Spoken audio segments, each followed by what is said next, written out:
So we're reading from Srila Prabhupada Lilamrita.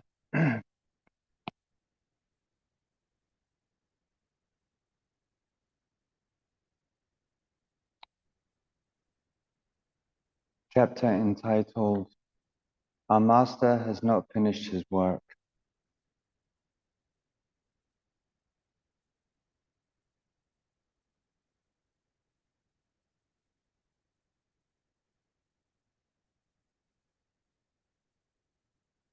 The constant coming and going of Srila Prabhupada's young followers, wearing tilak on their foreheads and carrying watermelon, special food, flowers, and paintings of Krishna, created a special interest amongst the hospital staff. Sometimes workers would ask questions, and sometimes the devotees would talk with them about the Hare Krishna movement.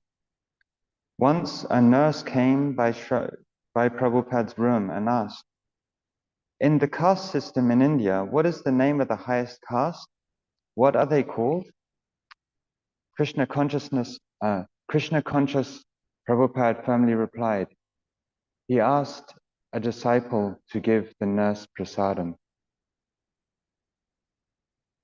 On June 5th, Prabhupada received an affectionate letter signed by all his disciples in San Francisco.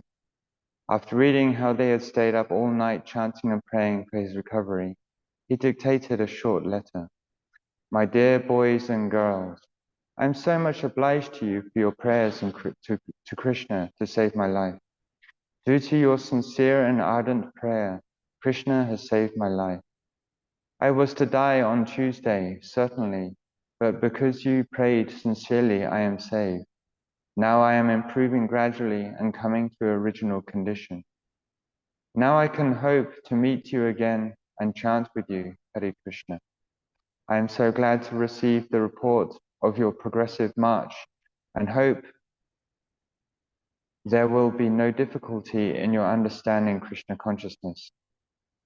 My blessings are always with you, and with confidence you go on with your chanting, Hare Krishna, Krishna Krishna, Hare Hare, Hare Rama, Hare Rama, Rama Rama, Hare Hare. Srila Prabhupada ki jai. Om Namo Bhagavate Vasudevaya.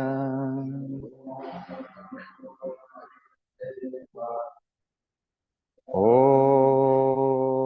Namo Bhagavate Vasudevaya.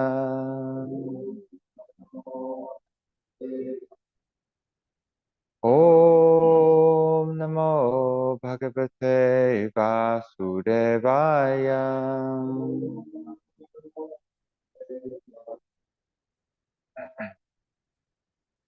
So today we are reading from Kantaraj Srimad Bhagavatam, Canto 4, Chapter 31, entitled Narada Instructs the Prachetas, text number 8. Maitreya Uvacha Iti Pracheta Samprishto Bhagavan Narado Munihi Bhagavat Yuttama Shloka Avishtatma Pravinrupa. Maitre Uvacha Iti Pracheta Samprishto Bhagavan Narado Munihi Bhagavat Yuttama Shloka Avishtatma Pravinrupa. Maitre Uvacha Iti Pracheta Samprishto Bhagavan Narado Munihi Bhagavat Yuttama Shloka Avishtatma Pravinrupa.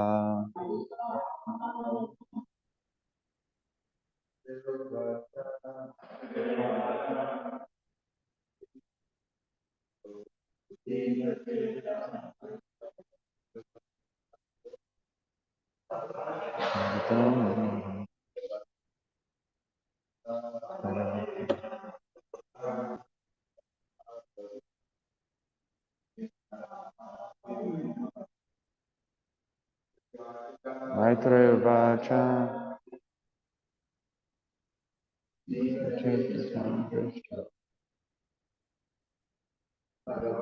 Naradamini Bhagavad-Yuttama Shloka Vishtatma Pravinrupa.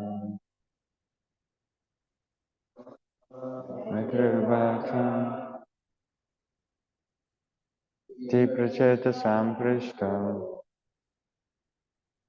Bhagavan Narado.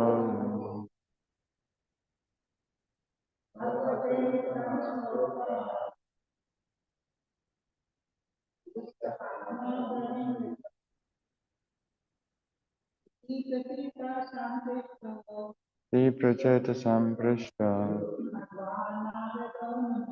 Bhagavan Narado.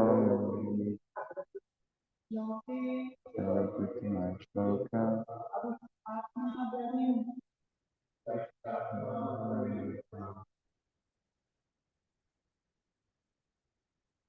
Yeah, word for word, please repeat. Maitreya Uvacha. Maitreya said, Iti, thus, Prachetasam, by the Prachetas, Prishta, being asked, Bhagavan, the great devotee of the Supreme Personality of Godhead, Narada, Narada, Muni, very thoughtful, Bhagavati, in the Supreme Personality of Godhead, Uttama Shloke, possessing excellent renown,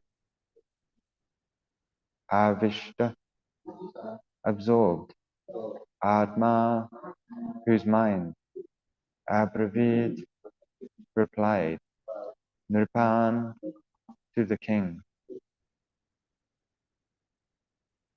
Translation and purport by His Divine Grace, A.C. Bhaktivedanta Swami Prabhupada. Srila Prabhupada Ki Jai.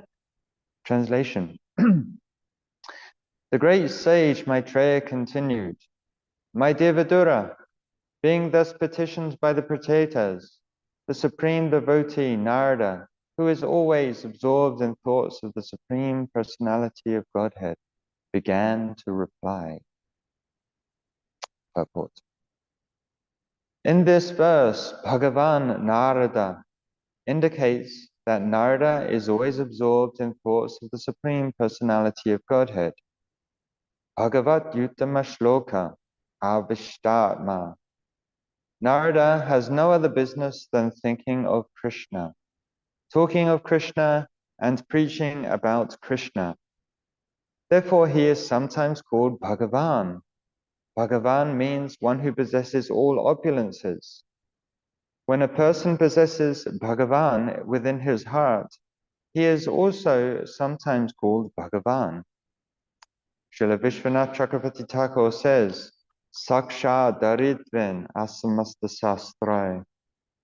In every Shastra, the spiritual master is accepted directly as the Supreme Personality of Godhead. This does not mean that the spiritual master or saintly person like Narada has actually become the Supreme Personality of Godhead. But he is accepted in this way because he possesses the Supreme Personality of Godhead within the core, within his heart constantly. As described here, Vishtatma, when one is simply absorbed in thought of Krishna, one is also called Bhagavan. Bhagavan possesses all opulence. If one possesses Bhagavan within his heart always, does he not automatically possess all opulences also? In that sense, a great devotee like Narada can be called Bhagavan. However, we cannot tolerate when a rascal or an impostor is called Bhagavan. One must possess either all opulences or the Supreme Personality of Godhead, Bhagavan, who possesses all opulences. Om Jnana-timirandasya Galanjana Shalakaya Chakshun Militam Yena Tasmai Shri Gurave Namaha Mukam Karoti Vachalam Bhangun Lagaiti Garim Yakripatamaham Bande Shri Gurun Dinataranam Jai Shri Krishna Chaitanya Prabhu Nityananda Shri Advaita Gadadhara Shivasadi Gaura Bhakta Vrinda Hare Krishna, Krishna Krishna, Hare Hare, Hare Rama, Rama Rama, Hare Hare. Translation again. The great sage Maitreya continued, My dear Vidura, being thus petitioned by the Prachetas, the supreme devotee Narada, who is always absorbed in thoughts of the Supreme Personality of Godhead, began to reply. So Krishna explains in several places in the Bhagavad Gita that he is the supersoul within the heart of all living entities. That he is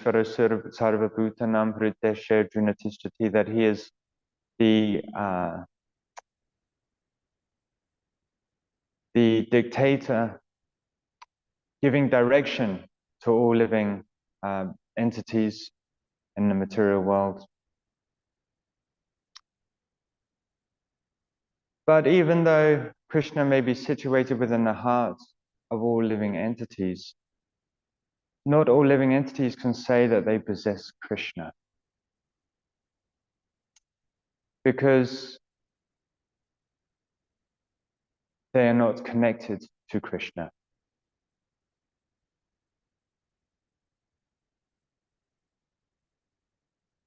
We find that in order to connect to Krishna, the process of Shravanam, hearing, has to be there. We find in the 9 processes of devotional service Shravanam, hearing, is the first process mentioned. Shravanam, Kirtanam, Vishnu, Smaranam, Parasevanam, Archanam, Vandanam, Dasyam, Sakyam, Atmanivedanam. So these other 8 processes of devotional service are actually all dependent upon Shravanam, upon hearing. Because the quality of our hearing determines the quality of our chanting. The quality of our hearing determines the quality of our remembrance. The quality of our chanting depends on the quality of our worship, of our being a friend to Krishna,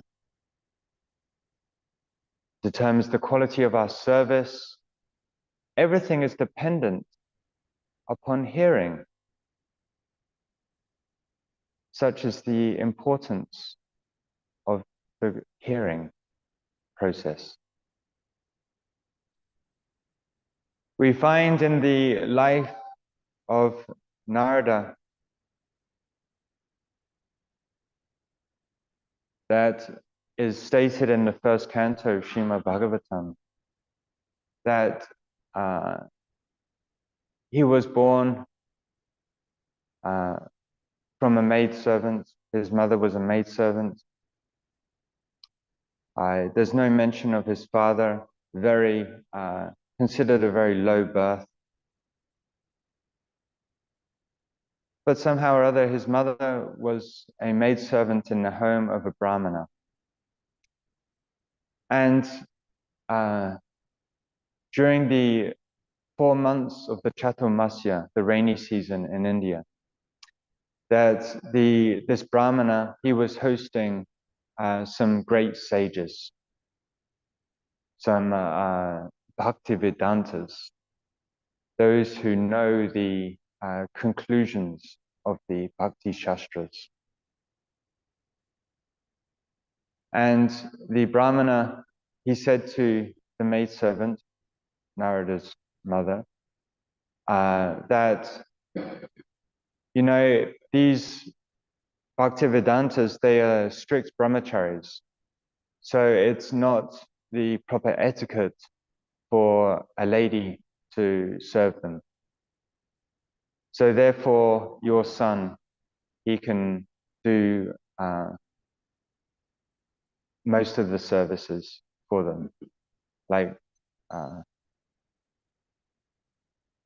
serving them their prasadam and such.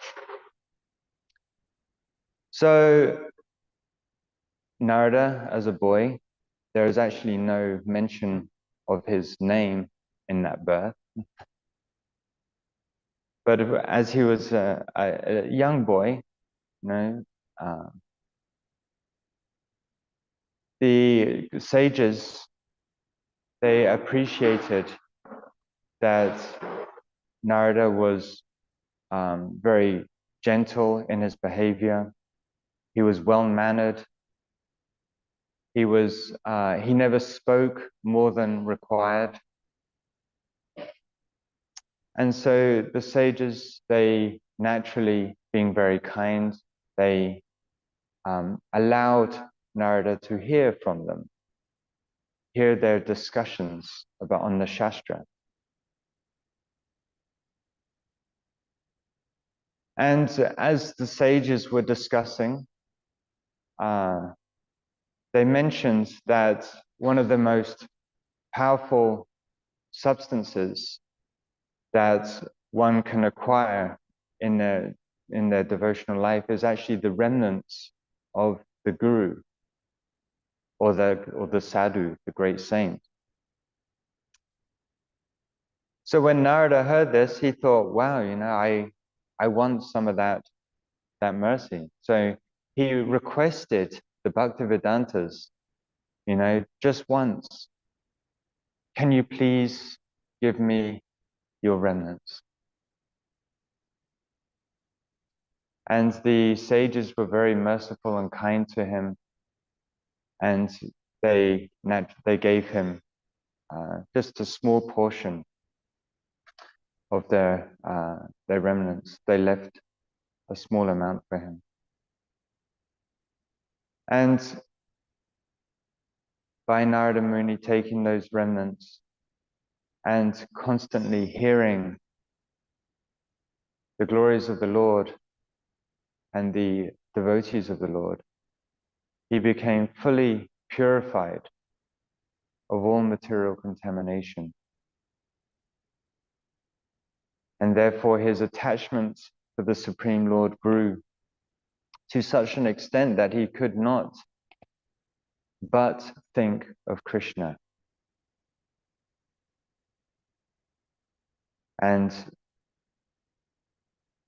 hence he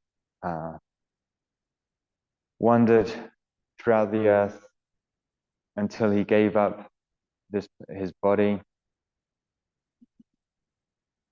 And then he appeared as the great sage amongst the demigods, Narada Muni. So the process of hearing is so important.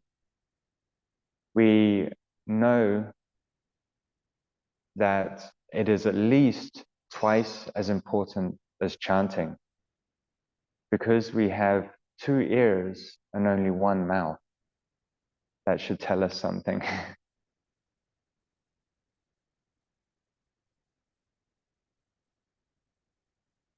We hear in Krishna Lila, in the 23rd chapter of the 10th canto, how the Yagya Patnis, the wives of the Yagya Brahmanas, the ritualistic Brahmanas, they attained perfection by simply hearing about Krishna.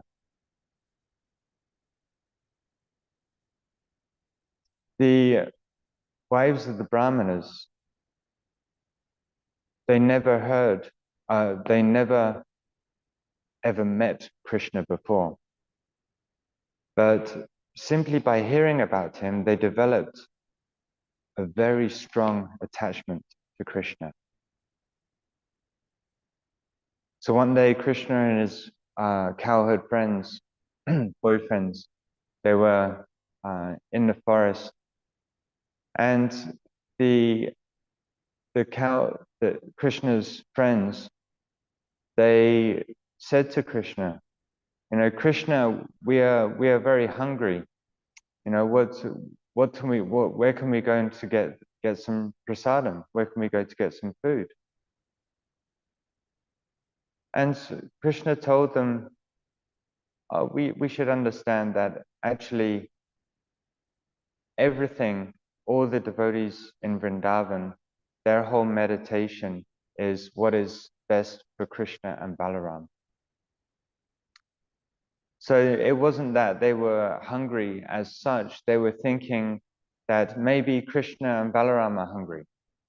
So therefore we should go and get some food for them.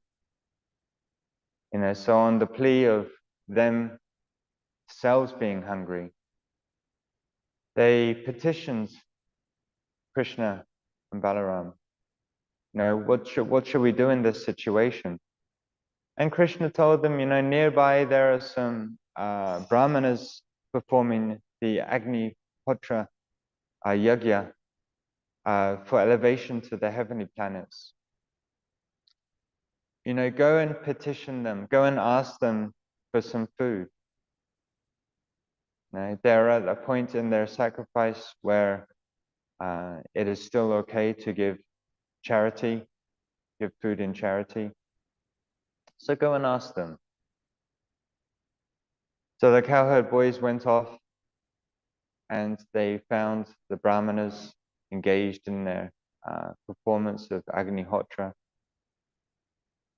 And they requested the brahmanas, "Hey Deva Bhumi, O earthly gods,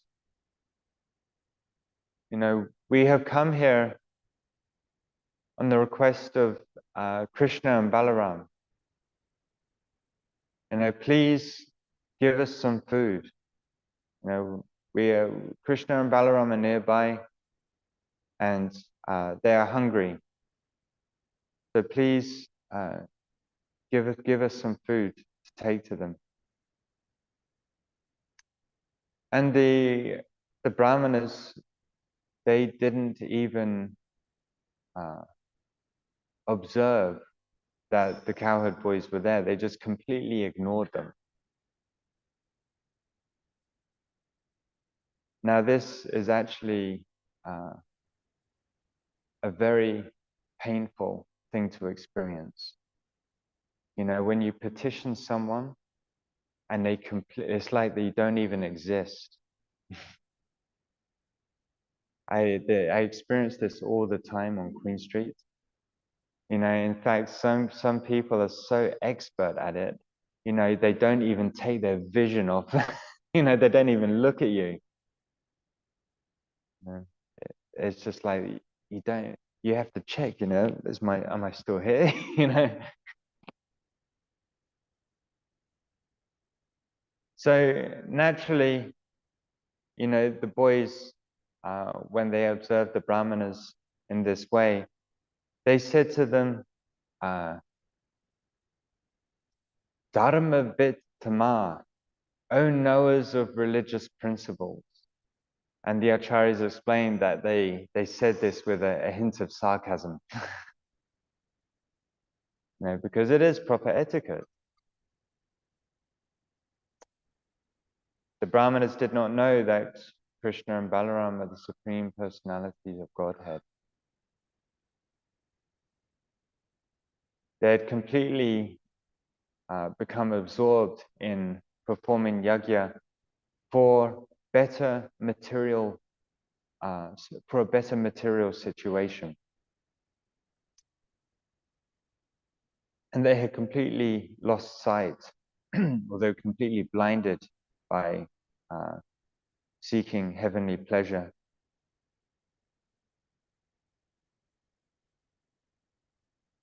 And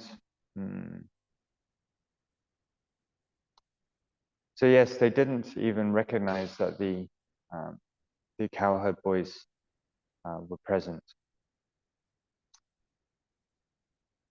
So naturally, the cowherd boys were feeling somewhat despondent. And so they returned to Krishna and Balaram and told them what happened. And Krishna said to them, you know, do not worry, this is the way of begging. You know, sometimes you receive something, sometimes not. This is just the way things are, the way it works. He said, don't be despondent, you know, go and see the wives of the brahmanas. You know, they are engaged in household affairs. You know, if you go and petition them, then they will surely give you something to bring. So the cowherd boys, they went back and they saw the wives of the brahmanas. And they said to them, you know, Krishna and Balaram are nearby. You know, please give us some, and they are hungry, please give us some food to take to them. And when the wives of the brahmanas, they heard that Krishna and Balaram were nearby and they're hungry, you know, anxiety came in there. Krishna and Balaram are nearby and they're hungry. You know, immediately they started preparing. They got all the best ingredients in their house and they prepared these fantastic dishes, or these opulent dishes to offer to Krishna and Balaram. And after they had finished cooking, they wanted to take the food to Krishna and Balaram themselves. And even though they were their husbands and children tried to stop them, still they were unable.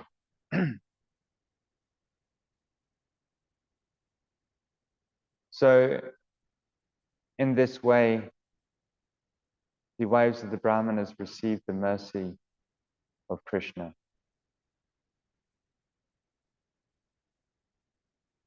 It is simply by hearing about Krishna that they achieved such intense attachment.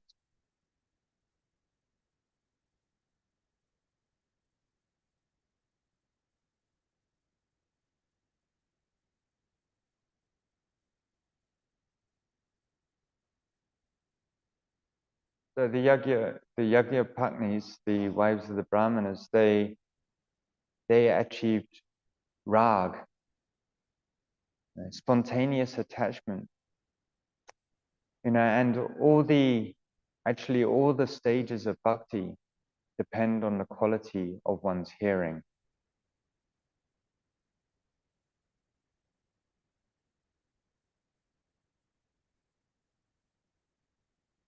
So by the process of hearing, gradually one becomes purified of material contamination. And with the purification of heart, then this attachment arises.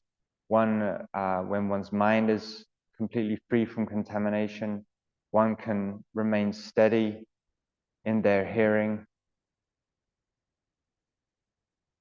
And then in the 11th canto, it is described that when the holy name completely takes over one's life air, in other words, that there is nothing can enter the mind, apart from Krishna, his holy name, fame, qualities, pastimes, etc. Then this is the beginning of prema.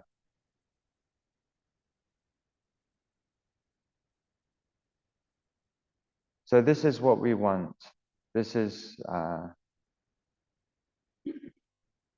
we want to focus on hearing as the prime necessity.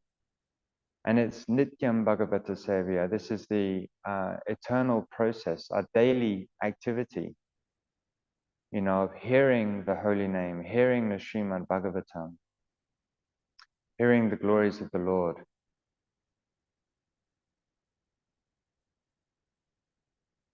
And then this will secure our steady advancement in devotional service.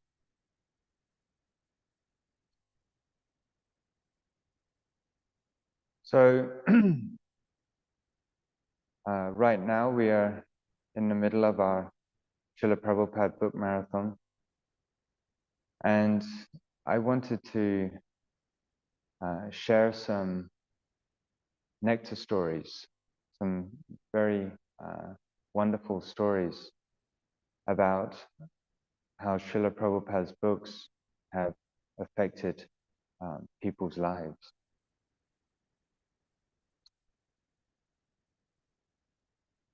So every Friday during the marathon, myself and Manovi Ramprabhu, we do a 12-hour day on Queen Street. We start at 8 o'clock in the morning and we finish at 8 o'clock at night. And on one of those Fridays, I put a Bhagavad Gita in, I stopped this young Indian lady, and I put a Bhagavad Gita in her hand. And immediately, she just burst into tears. And I was quite shocked to say, look, like, what did I say? What did I do wrong? And she explained that the previous night, or a week ago, she had asked one of her friends to get a Bhagavad Gita for her. And the night before I met her, she was talking to her friends, and her friend said, "I'm really sorry, I can't get one for you. You're going to have to go to the Hare Krishna temple to get one."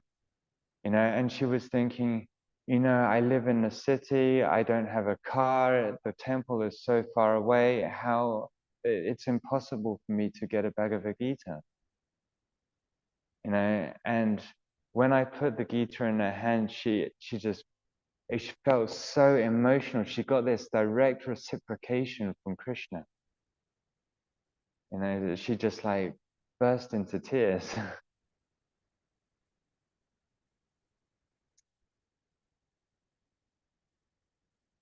Yesterday, there was an event on at Albert Park. It's called J Day. It's it's a peaceful protest against the prohibition of ganja. And basically, it's like there's thousands of young people just gathering in Albert Park to get stoned, to smoke ganja, anyway, engage in this intoxication. So myself, Manobi Ram Prabhu, and Caleb Prabhu, we had a book table in Albert Park. And we were meeting so many ripe persons. 2 people agreed to get Bhagavatam sets.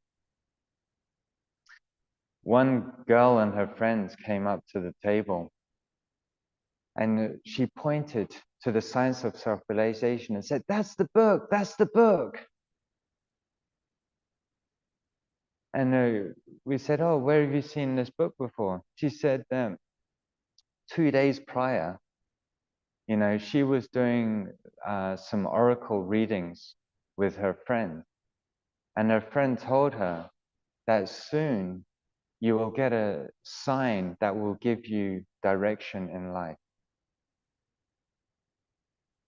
Literally, minutes after she came out of that oracle reading, she found a Science of Self-Realization in the middle of the road. Cars were driving over it. And she picked it up, and that was the sign. She took that as the sign, and she started reading it. So we invited her, and her friend had been to the loft before, but she was even more enthusiastic to come back and bring her friend that found the Science of Self-Realization with her. So we can understand that, yes, these books, they may not be for the person that purchases the book, but each book has a target. It has a special destination.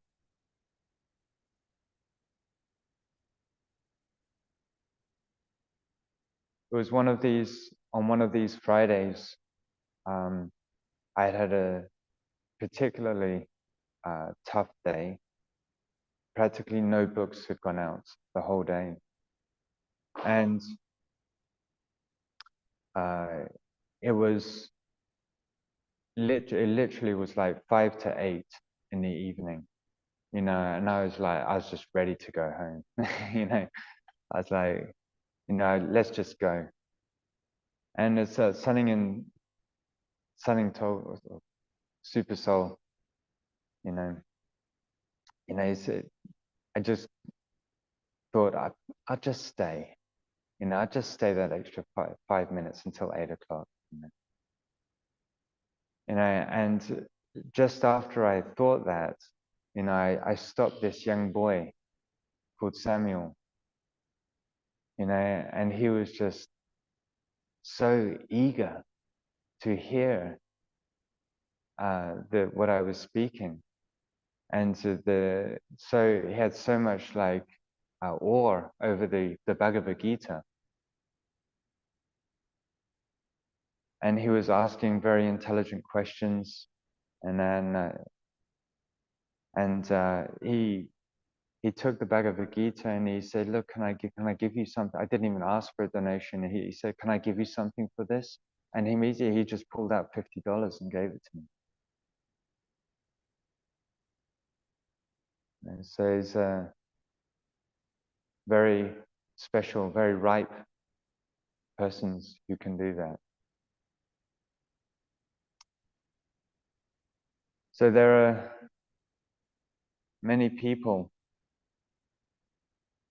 thousands, millions of living entities who need Srila Prabhupada's books.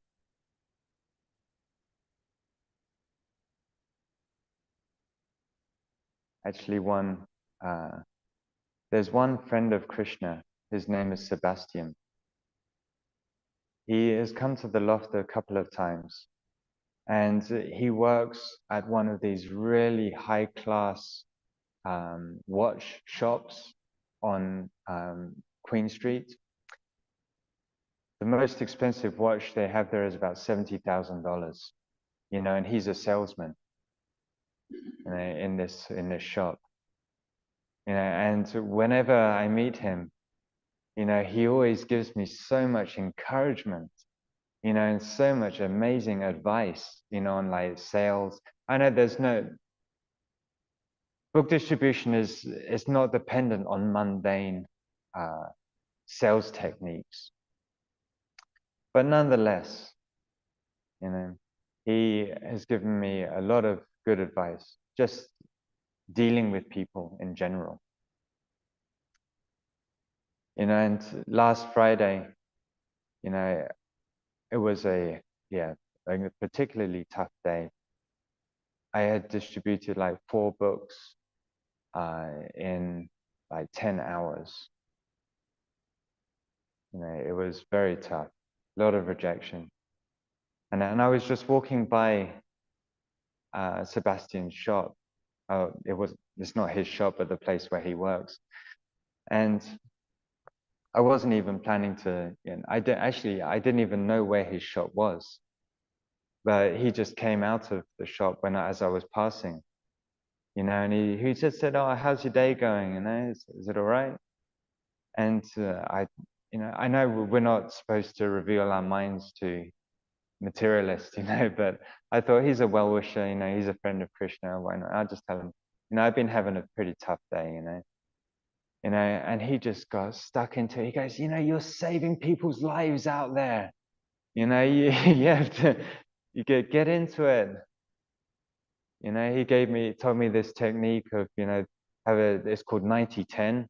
Every 90 minutes, you have a 10-minute recalibration break, just get back into it, refocus. And he was just so enthusiastic, about inspiring me to get into it, get out there. And yeah, he said, oh yeah, when he finished, he said, anyway, tomorrow's another day, and when he said that, I didn't even think, I just said, oh, tomorrow I'm staying out for another 3 hours, and he was shocked, like from a mundane point of view, this is like inconceivable. It's like, you've been rejected all day. You're a volunteer. You choose the hours you want to work, and then you want to do more. Another 3 hours. I saw him. He did a double take. He was like, what? And then I realized that it's such a special service that even though you've been rejected all day, still, you feel so impelled, so inspired because of what Srila Prabhupada has done for us, to continue. And actually, those last 3 hours were so blissful. Krishna sent along so many nice people in those last 3 hours. Sebastian's mercy upon me.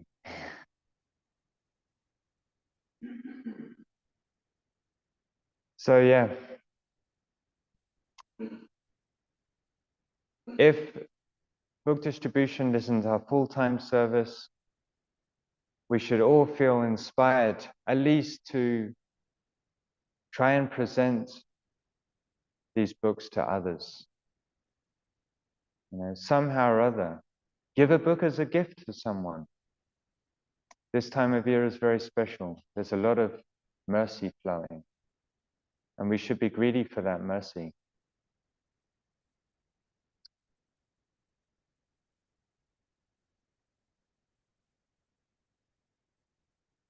So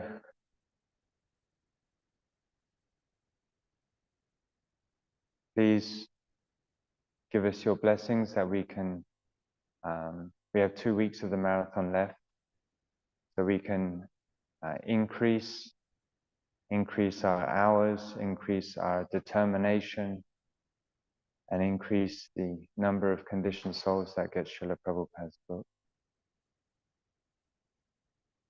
So, Grantaraj Srimad Bhagavatam ki jai, Srila Prabhupada ki jai. Are there any questions or comments? Anything anyone would like to add?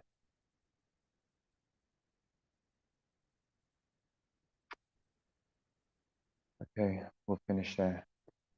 Hare Krishna.